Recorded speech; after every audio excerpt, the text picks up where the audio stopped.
Okay. So this morning, we're going to do a recap of a permaculture conference that we recorded last year that had kind of poor sound quality, and I would like to go through. First of all, I'll give you a little background. I'm pretty much self-taught in permaculture. I have a very deep interest, having grown up on a farm with conventional farming and having realized that conventional farming is not sustainable, it is not healthy, it is contradictory to living in harmony with the earth.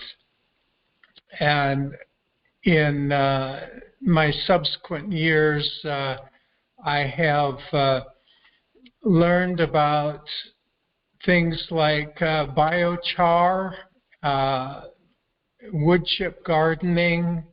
I spent several years working with a nonprofit, traveling the world, teaching people on the village level to create micro businesses using a product called BioSand water filter. It's a concrete vessel that can be used to filled with locally sourced sand and gravel to remove up to over 99% of all pathogens. And then we also did rocket stoves, did keyhole gardens or permaculture gardens.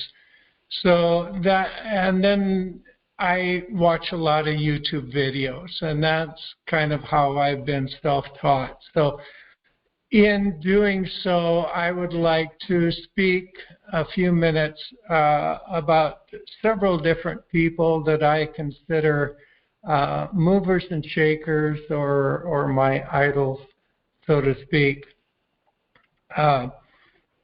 First of all, I'd like to speak about Jeff Lawton.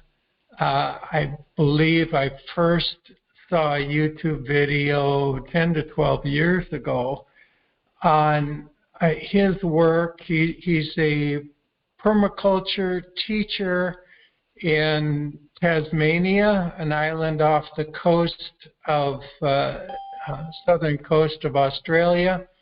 He does internships, and he also travels the world, and he did a project in Jordan, which is the project was a 10-acre project about 2 kilometers from the Dead Sea.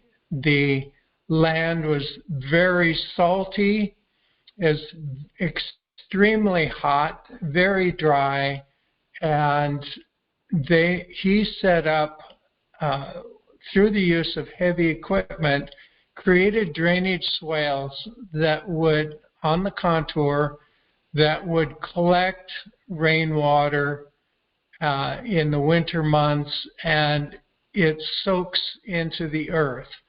And on each side of the drainage swales, they put massive amounts of organic matter. Much of it was stuff that is normally scraped off the fields and burned. And through the decaying process, they found mushrooms, and they had never seen moist soil and didn't even know what this fungus was. And now, 10 and 12 years later, it is an ongoing self-sustaining environment with nitrogen-fixing trees. There are date palms, mangoes, citrus fruits, mulberries, all in a food forest environment where the myceliums in the soil, in the organic matter, communicate nutrients back and forth to help sustain the plant's environments.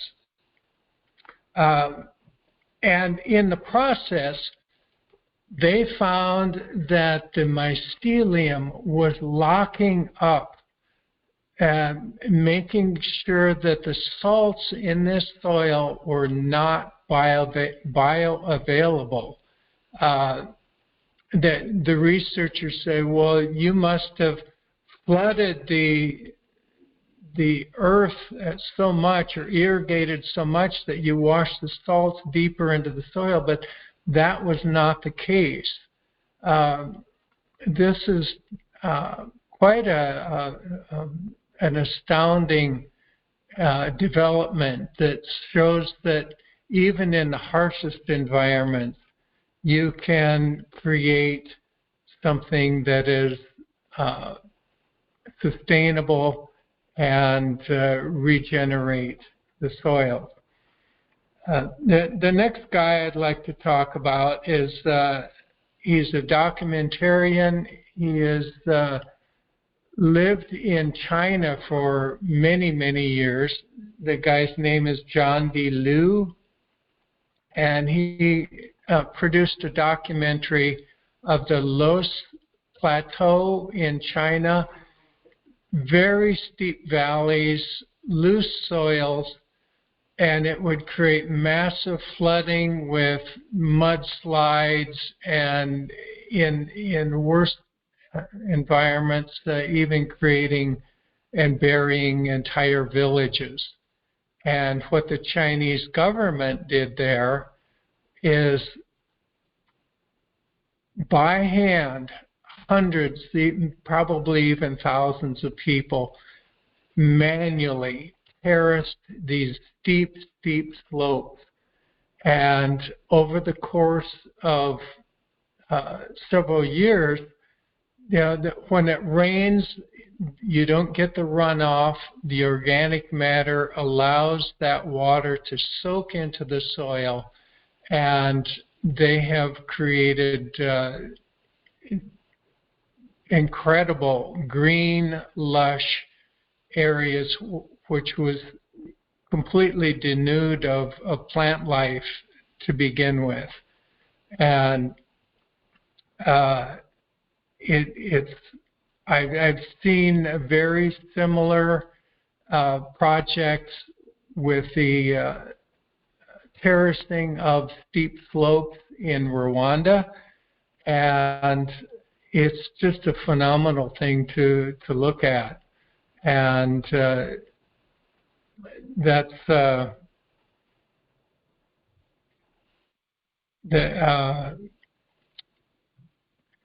it's just incredible work. And then there's Alan Savory. Alan Savory was a conservationist. He grew up on a farm in Zimbabwe. In the mid-1970s, he did a study, and he determined that the elephants were causing the desertification because there was an overpopulation of elephants. And he said he loved the elephants, but he thought that the herds need to be diminished, and his colleagues and fellow scientists concurred with him.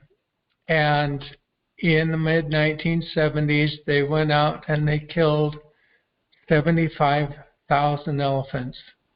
And to his horror, the problem only got worse. And he said in a TED Talk that at that point in his life, he decided to dedicate his life to determining what it was about the elephants that helped improve the soils. And what he found after years of study was that the massive herds of the savanna, whether it's elephants, whether it's the gazelles, all the herds are gathered together in concentration to be protected from predators. And when they go into an area, they will eat like the top third of the grasses, and then within a few hours, the Brix content, the sugars in the grasses that are left, the sun hits it, it will spike the Brix content, and they come back and they eat the second third and basically trample the last third into the ground. And that, together with the feces and the urine, create a decaying process which actually provides nutrients to the soil. It breaks down the organic matter. Without the presence of these animals, the grasses would grow up and just create an oxidation process. It just turns gray, and it's not bioavailable to anything, and that causes the desertification. Through this, he has created an organization called Holistic Management, and there are trainings all over the world, South America, North America, into Europe, I'm sure even into the Far East. And the people are waking up. And in one video I watched many years ago, there was a farmer in Missouri, and he claims to have gone broke conventionally farming. The bank foreclosed on his loans. He had to sell his farm equipment, but he was able to hang on to the family farm. And he found out about regenerative farming and started running cattle and creating small paddocks in mimicry of these large herds of the savanna or the buffalo of the Midwest or bison. And through that, he says he has regenerated and built up 3 inches of topsoil in 4 years. This is something that takes normally 10,000 years to do. So that was so impressive to me. And from that, there's a farmer in North Dakota. His name is Greg Judy. And he also started the regenerative farming, the ranching, running his cattle. He's found that even in snow, the cattle will paw through the snow and eat the grass underneath, and he is very seldom needed to even feed in the winter time. Now, he has started a consulting business where I believe the last I had heard that he was consulting on 4.5 million acres worldwide to do this regenerative farming practice. This, to me, shows a growing trend that the world is waking up, and we are living more in harmony with the earth. And there's a man that from Austria referred to as the rebel farmer, Sepp Holzer, created on his hectares high in the alpine regions of Austria.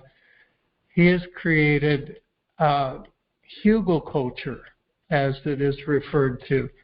He was clearing areas, digging massive trenches. I helped on one project here in my area where we came in with an excavator and dug trenches 4 feet deep, 6 feet wide, and we threw entire trees, branches, tree trunks mostly in the bottom of the trench, and then their branches above that, heaping and creating a mound that was up to 5 and 6 feet high with all this organic matter, and then topping it with soil.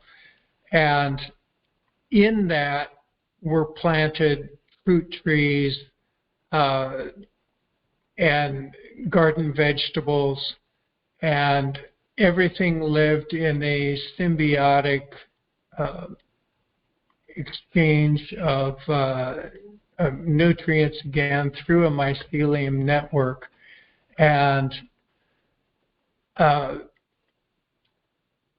I've done this in that project. I planted kiwi trees in using the same process, and have never had to water.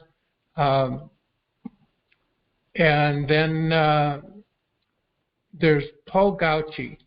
I met Paul Gauci after a permaculture conference, I believe back in about 2014. We went out to his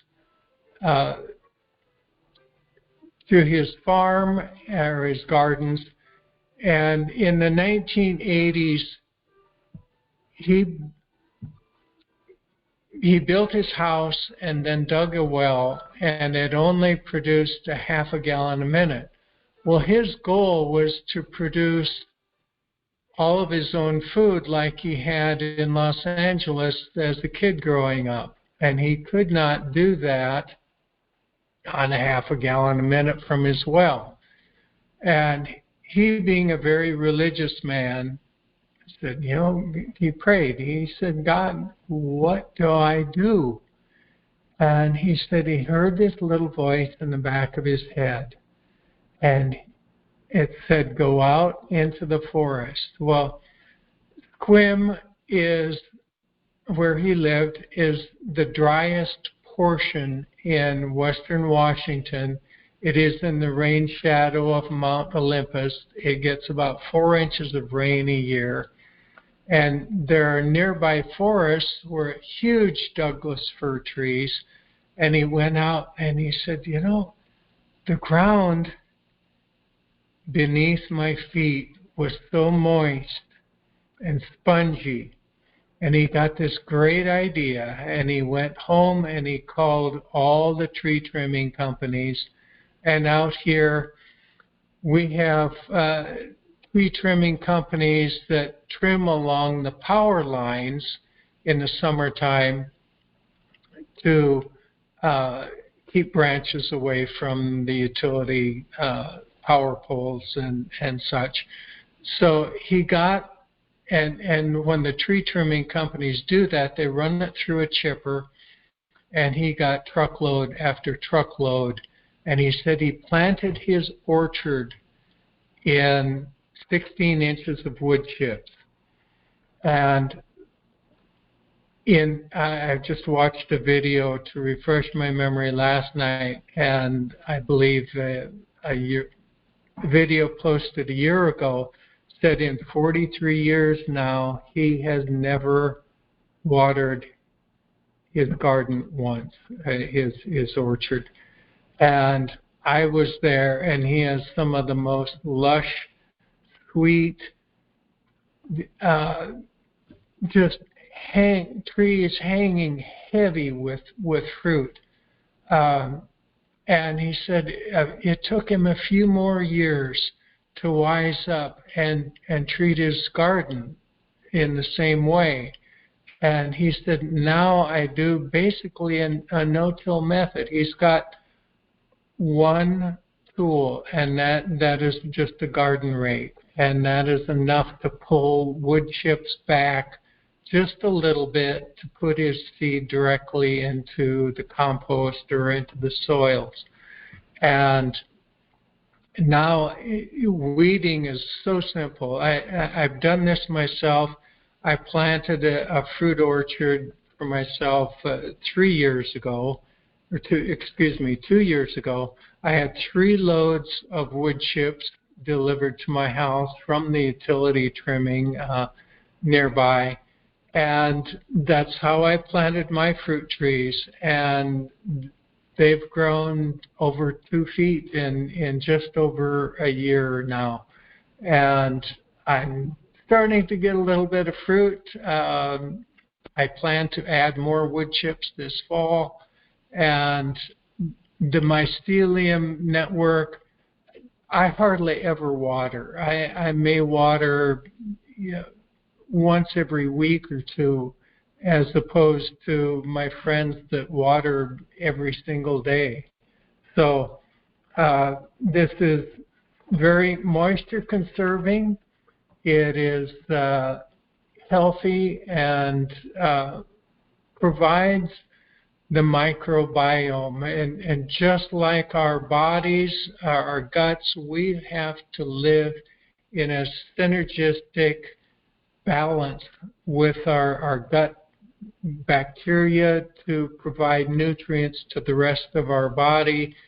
And so the soil relies on microbiome to provide the nutrients for the plants.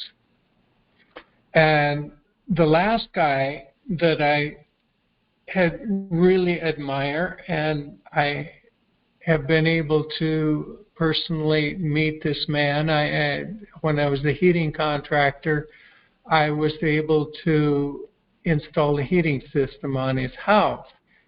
But the guy's name is Paul Stamets. I would consider him a world famous mycologist. He has discovered mycelium that will absorb and concentrate nuclear waste from places like Fukushima and the soils around that disastrous nuclear disaster. And they can come in and harvest the mushrooms and put them in a waste. During one of the oil spills in the Gulf of Mexico, he's consulted with the Corps of Engineers. Instead of using the very toxic chemical called Corexit, he's developed a mycelium that can be put in the water that will actually eat oil spills. And he's such a vast wealth of knowledge, and I hope that you can go to each one of these people on your website, on YouTube. There's YouTube videos you could spend a year or two watching these videos, educating yourself, and then just get involved with creating your own sustainable ways. And I think from all of this, we need to, I personally draw parallels between this and a growing consciousness worldwide, waking up to the fact that we don't have to have what many refer to as dominion over, rather than dominion over the world, over nature, over other animals. It is to live in, what that means to me is to live in harmony with the earth. being in a synergistic relationship with the plants and the animals. So with that, I would like to open it up to any questions that any of you have, and let's take it from there.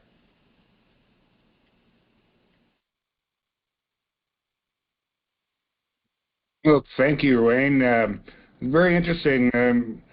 I've been watching some series on TV, for instance, like Homestead Rescue, and they have like a dozen different types of farming techniques that they use, and the mound one is one of the more successful ones, because if you have less water to use, that's the more organic way of farming. So I was very interested in that part of your presentation. Yeah. Now, I know Heather has some land in Arizona and would like to build. I've been on that land. There is a slightly gentle slope to the northeast, and I sit there and I envision being able to create miniature swells. Something I've seen done in the belt along where the Sahara desert is encroaching further and further south into Africa, and they're planting massive amounts of trees. And in the way that they do it on a slight slope, creating a drainage swell around each tree, adding a lot of organic matter, and it becomes an entirely new microclimate at that point. Yeah, Heather told me one time that she was having problems with her neighbors that was coming in and chopping down the trees in her region there, and it's actually against the law there. What other organic material could they use to mitigate that a little bit? Well, there's always collecting of the cow patties. Not a fun project to do, but grasses. Heather, maybe you may have some ideas on that, or I know I get on my soapbox and want you to go visit the Ellen Savory's homestead, and I think it's less than or right around 50 kilometers there from Victoria Falls. And I think the people there, Alan Savory and his crews, could answer that question so easily. Yes, you've mentioned that to me before. You've actually been mentioning that to me for a while, that I need to visit that site, that project site. This is like a really big issue right now in our country, because we don't, in Zambia, we don't have I think something happened where the great source of power generated by Victoria Falls, we sold it to too many of the neighboring countries and don't have enough. Like in town, people don't really have electricity anymore. We were told it was because last year was a drought, right. And then this year there was no drought, but yet now there's no electricity. And so then it's like, okay, they sold all of our electricity to Zimbabwe and all these, Zimbabwe has the falls too, so maybe it was the Congo, who knows. but we sold all of our electricity. So then you've got a scenario where a lot of people are relying on charcoal. And where do you get the trees for that? And you had mentioned like cow patties, you know, but that's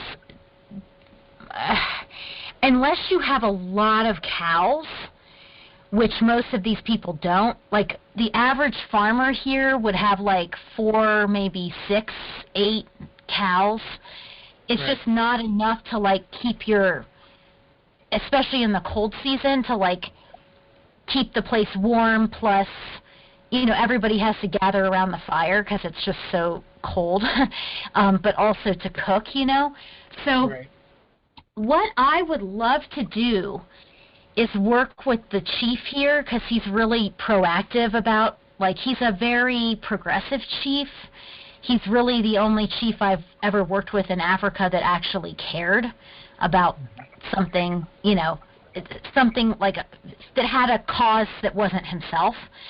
And he cares a lot about this national forest and about tree preservation. And what I would love to do with him is basically make a site where we're just growing trees for the purpose of charcoal, like a Christmas tree farm.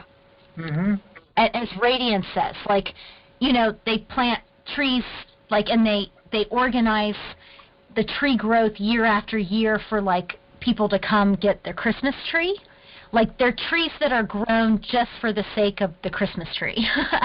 And what I would love is to do that with the trees with the charcoal.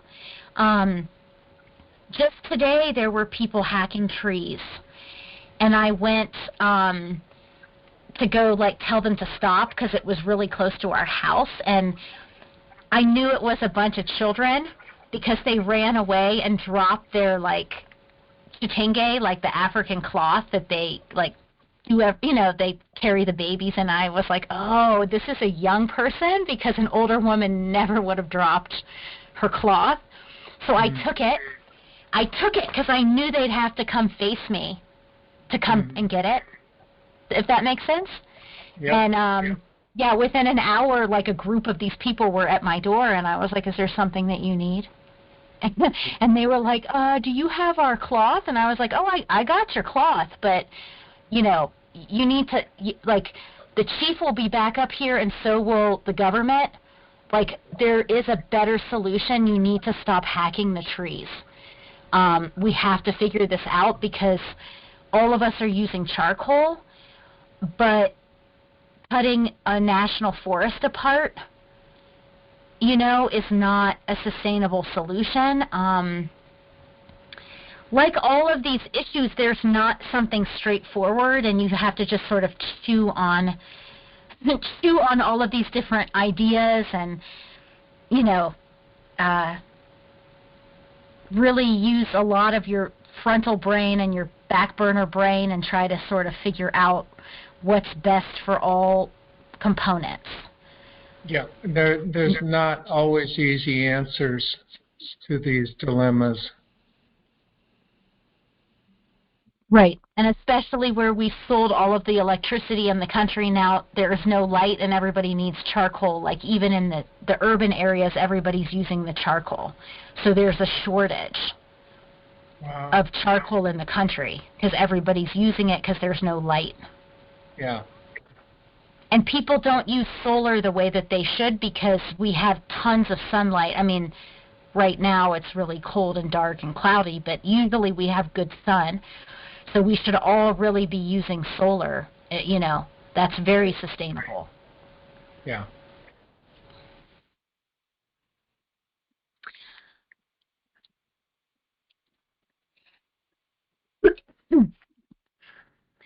Wayne, let me ask you a question. Yeah. Yeah. So what, you know, like, is there, like, what motivated you to learn more about this, or like, in your life, like, what, you know, what inspired you to learn more about this, or, you know, what sort of tapped your interest with all of this? Oh, wow. You know, I guess back in the 1980s, I was at a crossroads, and I went to an alternative energy school and learned solar, wind, hydro, biomass, and energy efficient construction. And from that, it just kind of put me on a different path. And I think it was about 2010, I had attended a 3-day workshop on rocket mass heaters. It's basically a rocket stove. It has a specific way in which the air mixes with the burning wood to create a vortex, and it's a much more efficient burn, and it uses, far less wood, almost zero pollution, and from that, I got really excited about these things. I guess maybe going back even a year earlier, I had asked myself, what in meditation, what can I do to be a light to the world? And all of these different technologies just kind of started pouring into me over a 3 to 5 year period.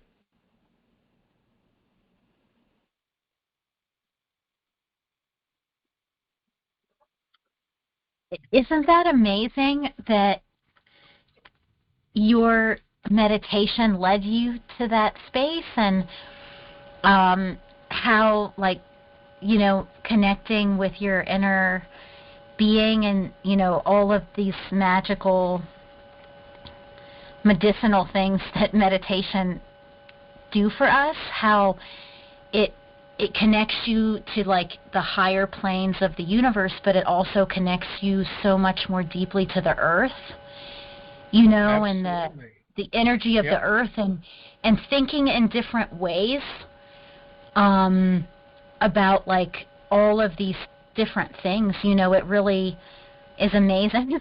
It's just amazing how meditation does that. Like, it grounds you while it takes you to an otherworldly place. Yeah.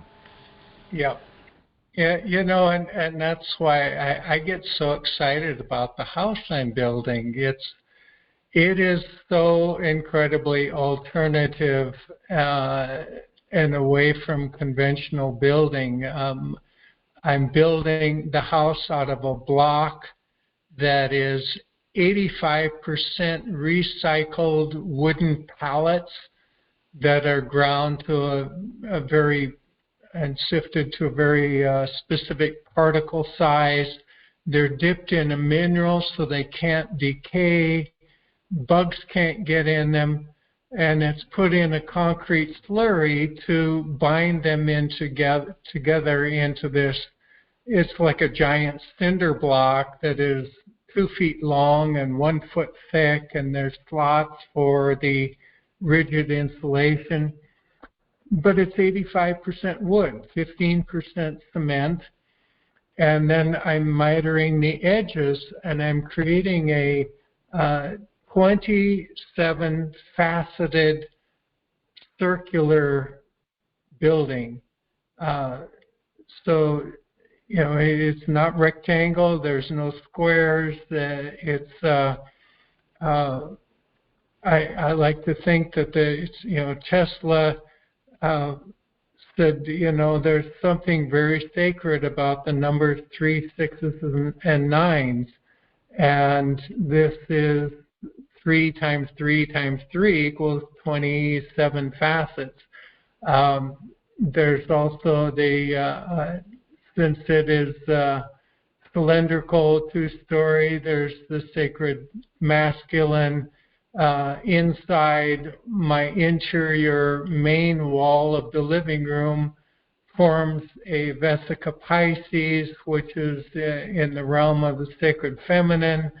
And so I'm trying to incorporate all the sacred geometry into the structure. My interior walls on the blocks will be plastered with a clay sand plaster mix. Over the concrete floor, I'm putting a 3/4 of an inch of earthen floor, which is clay, sand, straw mixture, and then treated with a product like linseed oil, which gives it a very leathery texture and creates a grounding. And there have been a lot of studies out there how walking barefoot on the ground gives you an electrical charge or an energy. So I'm really excited about this project.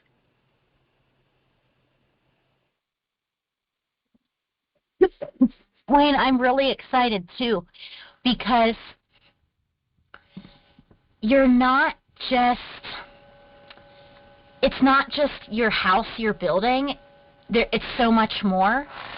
You're educating others on the possibility of it being a reality to use in the United States, to not be shipping all this stuff over from China and all these like import taxes, and not to mention the fuel and like how that's hurting if it's coming on the boat, it's hurting the water. If it's coming in the air, it's the sky. It's polluting something to keep shipping all these housing materials. And that you're using indigenous, you're using recycled, I think you said it was 85%, or was it 80? Yeah. 85% wood chips from recycled wooden pallets. It's inspiring. It's really inspiring for people that think like, oh, this is the U.S., like we can't build homes from the earth. That's like what they do in Asia or Africa or South America, or but it's educational, it's inspirational, and it's also like trend setting. Because if you think about like your grandchildren or your great grandchildren, we might not always be in the situation that we're in, that we can like be shipping things from all the way from China to build our homes. Like, we have to start thinking differently.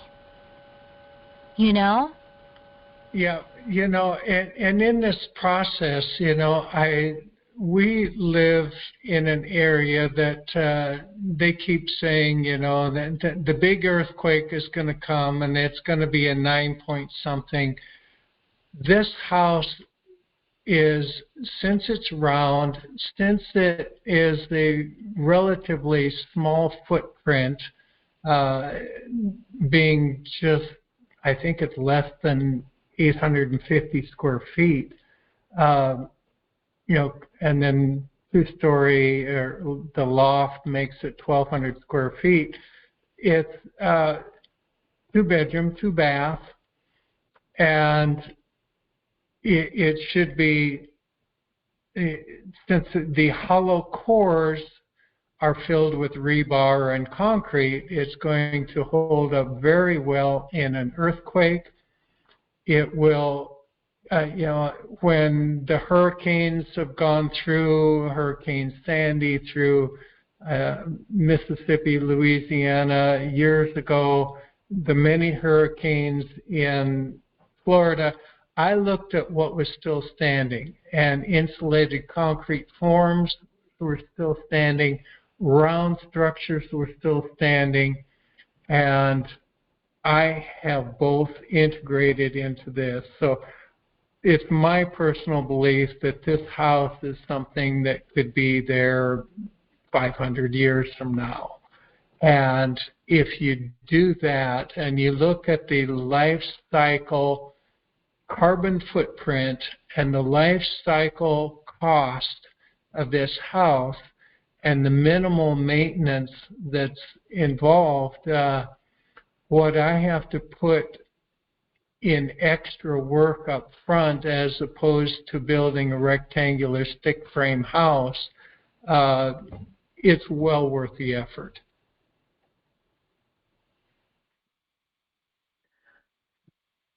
That's how a lot of sustainable things are.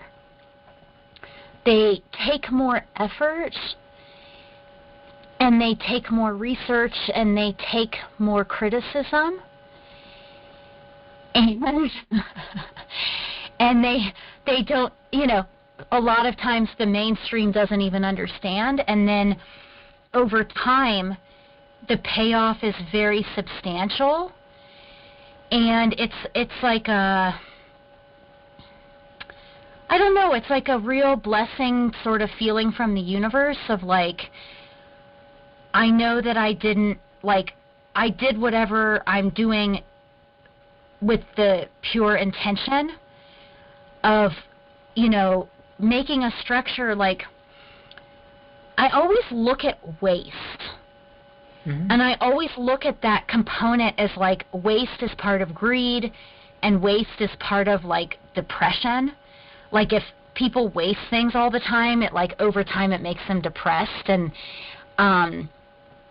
just like that's a huge component of our United Statesian society of like people being depressed because I think like we waste too much food and resources and all this stuff, and like having just simplified like what you're doing with building your home, it's like exactly what you need. It's not too big. You don't have extra space to realize your own loneliness. Like, like if people build houses that are too big for them, it's like you're always feeling like alone, because you know what I mean? Like it exacerbates that feeling of like being alone if you live in a house that's too large for you or your family. And I just think that there's so many components to what you're doing, and I think in the future a lot more people will, it's not even that they will choose to do what you're doing, it's that we will need to do that because we won't have, the option of building these huge homes or building all these materials that aren't found within, and all of these. So I just I know that sustainability is something that's very difficult at the beginning, but it has like an immense payoff later. Yeah.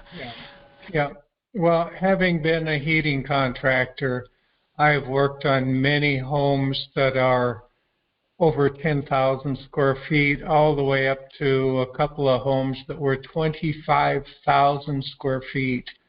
And the insanity and the egos behind it are just ludicrous. But you're going back to the unconventionality of my home. I go into, I remember talking with one banker about a construction loan, and he says, "Oh, you're building a unicorn." And he said, "People don't want unicorns." It's going to take a shift of thinking, because I know that these are the types of homes that people build for themselves, and they live in them for many years. I love that, a unicorn. You're building well, unicorns are unique, and they're magical, and they're mystical, and they're uncommon. And yeah, I see it like exactly what you said. I wrote it down. I'm taking notes. But it requires a change of thinking, and I think, the topic of your presentation, like permaculture, that is a whole new way of thinking. Really, it's a shift of mindset. Absolutely. Yep.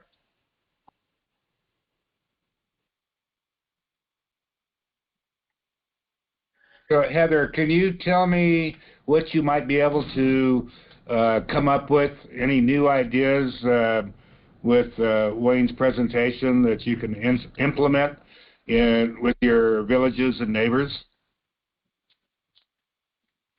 You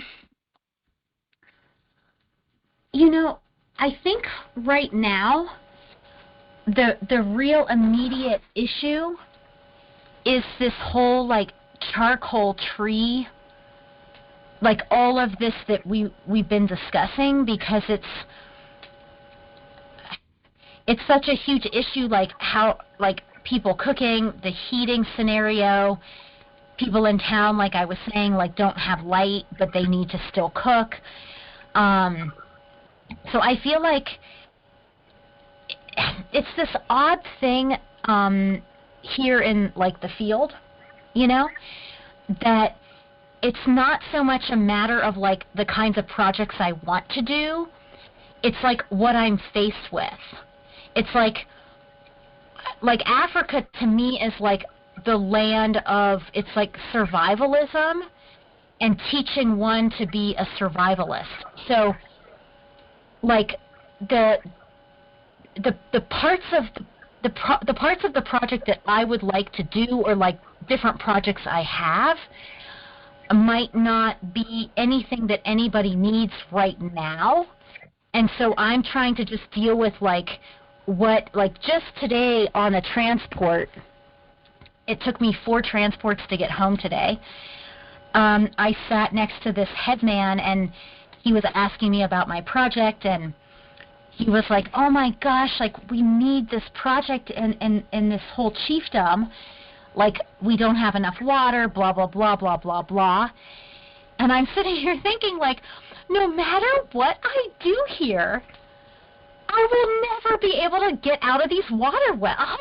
Like, you know, like these water wells, like, you know, have me like noosed around the neck. And I feel that, I've always felt that with the permaculture, like I would love to get to that. There's so many things I want to do, but I feel like, let me first deal with these like survivalistic issues, and the water, which is the whole food thing, and now we've got the issue with like heating and charcoal, and like how do we get the trees to make the charcoal, because we can't be cutting down a national forest, right? So, you know, you think that you could get the chief to utilize some of the money that the company or the country raises to actually plant seeds of trees in certain areas? Plant a new forest? Don't need money. Don't need any money. You need just you need commitment, and you need labor, and you need land, and all you have to do is just seed local trees to just make new ones, and they grow really fast. Like, Larry, that was the whole joke of like this last hot season, was like we were getting really low solar power. And Rady was like, what is going on here? Because it's really hot. And I think you were sort of like chiding me about that too. You were like, Heather, didn't you say it's a hot season? Like, why do you have 2 hours of battery power? Turns out like the trees were growing so quickly and shading over the solar. And like there's so much good groundwater in this area, and that's why we've got you know, we've got a year-round river, we've got like an awesome green forest, and so stuff grows really fast. I think it's more or less a matter of working with the chief, getting land that he designates in his chiefdom that is for this purpose of like the Christmas tree farm, but like a, you know, in the U.S. it would be the Christmas tree farm, but here it would be like the charcoal farm. Mm-hmm. And I think the stuff would grow. It would grow really fast. It's just the issue is that most of the local people do not have that kind of a mindset. Like, they live for today. So if we say, like, let's plant these trees and in 3 years or 5 years, here's your charcoal forest, they won't they're not, like, it doesn't resonate, if that makes sense, and that's why the chief has to be part of it, because the people listen to him. If for nothing else, they're afraid of him.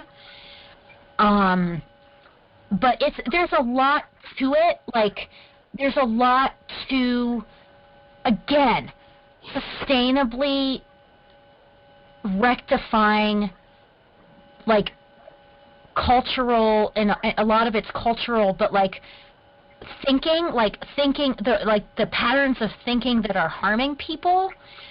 There's a, like, which is in a lot of ways that is what culture is, but like helping people to think in a different way, which could be more progressive, that would actually help them in the long run.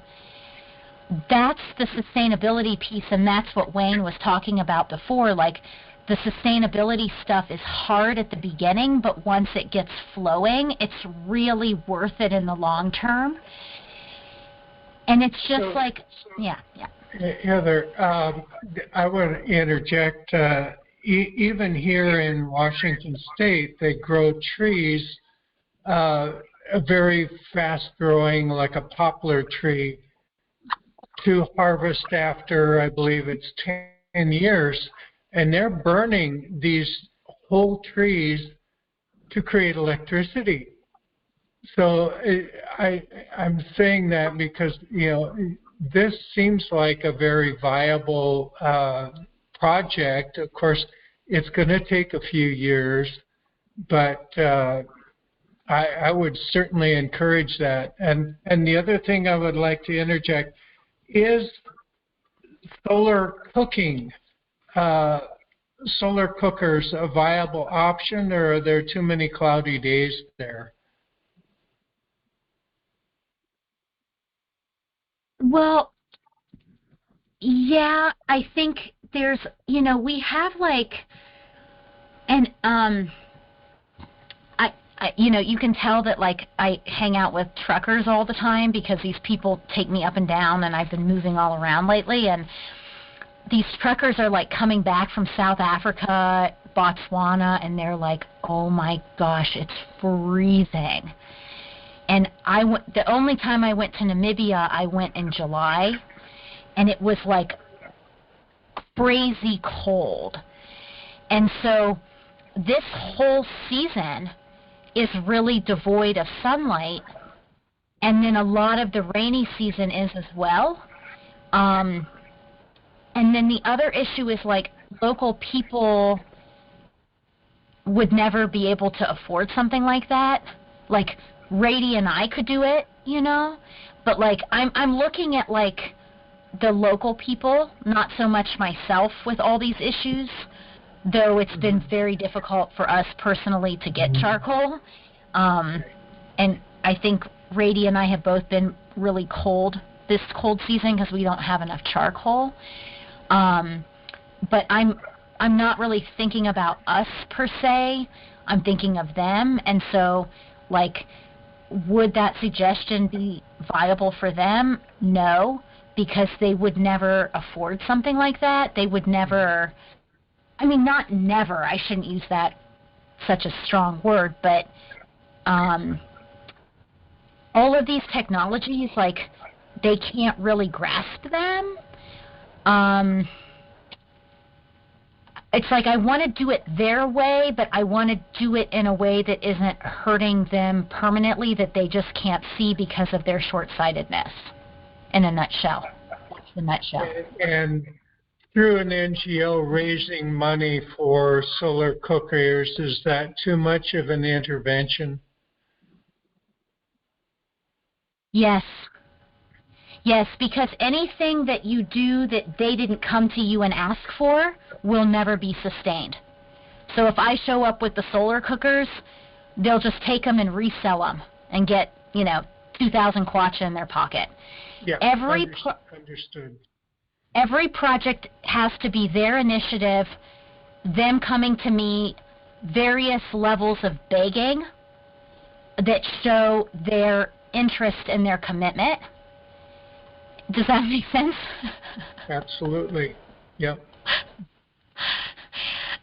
I love that word begging because here it has such a different connotation than like in the States. You know, like it's just the way that they like, you know, they use it in a way that isn't like you're desperate and pathetic. It's like you're surrendering yourself to whatever you're asking for. Mm-hmm. You're not like a pathetic lowlife begging. You're respecting yourself because you're saying, I really need this enough that I'm putting myself in a position of receiving, like humbling yourself, I guess. Letting down your ego and being the receiver.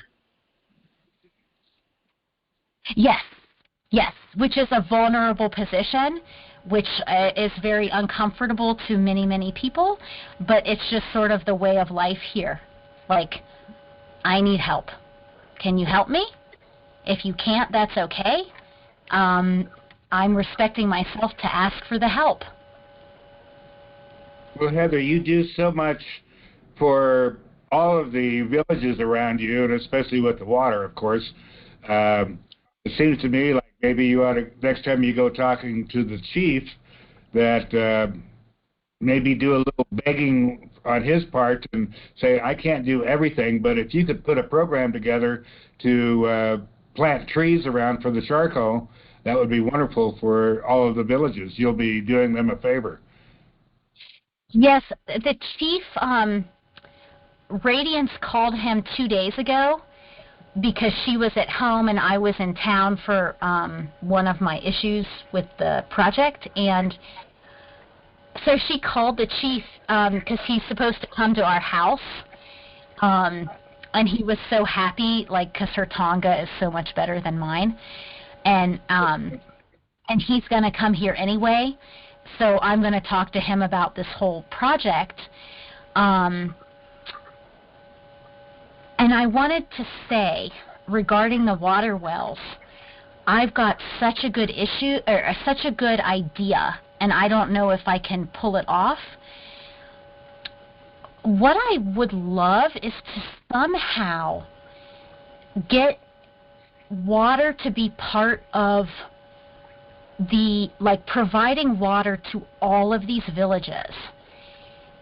It should be something phased out by international aid, and something that is legislatively written into the government. Like, I want the government to take responsibility, and what I'm going to do is I'm working with this man on the water wells this year, and he's running to be a member of parliament, and he and I want to work together on this with the parliament to see if legislatively we could try to get water wells for these people within, like, that's the sustainability, is if the government would please provide water to their people, you see.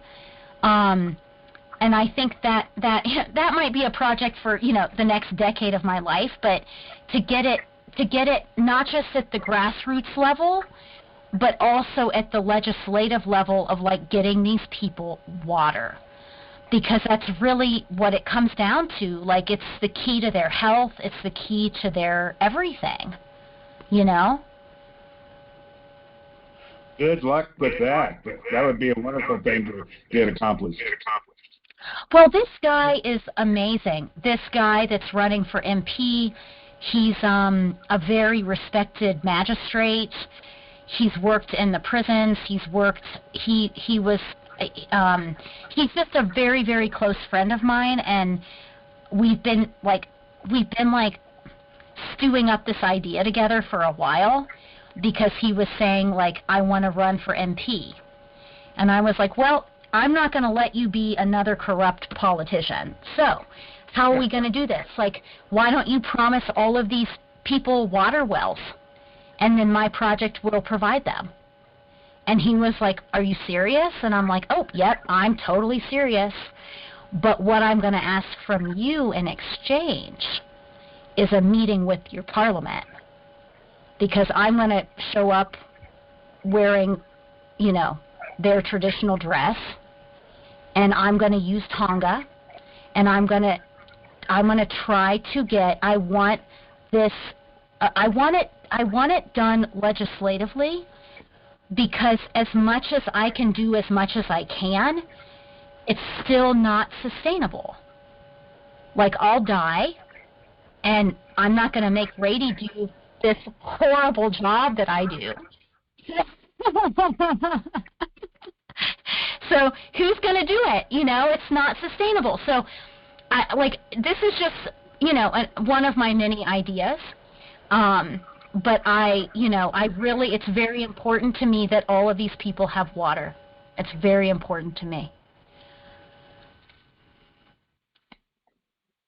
Well, maybe you should have Rady go with you, because she can speak better Congo than you. It's because she's a young woman that is so passionate about this, She's bilingual, so she doesn't have an accent. So when she speaks, she talks like the local people, and they don't know that she's not one of them, and then they're just mystified, how do you you speak like a village person, because she doesn't have the accent and I do, and because of my accent, a lot of people can't understand what I'm saying, Have you ever had friends in the United States that were from Northeast Canada or England that speaks the Queen's English and think that you're an abomination the way you speak? That's kind of the way I think. Larry, do you speak from experience?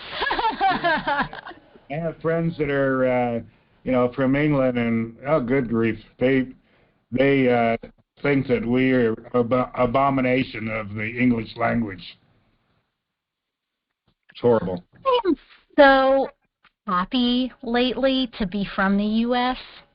I have been just glowing over here, because yesterday I made a friend, this Zimbabwean guy who was one of these white farmers that Mugabe violently threw out of their land, and he said he was held at gunpoint and he spent years in a prison, and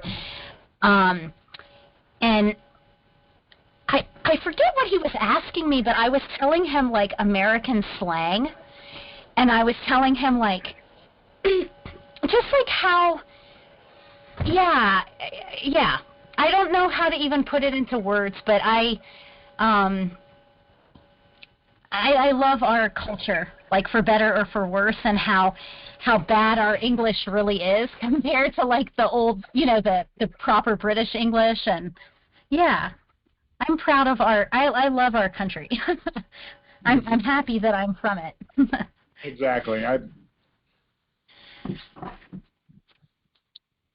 Oh, sorry, Larry, I didn't hear you.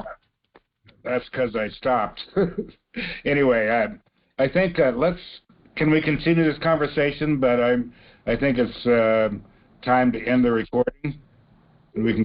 Yes. Does Gail have any questions for Wayne or anything?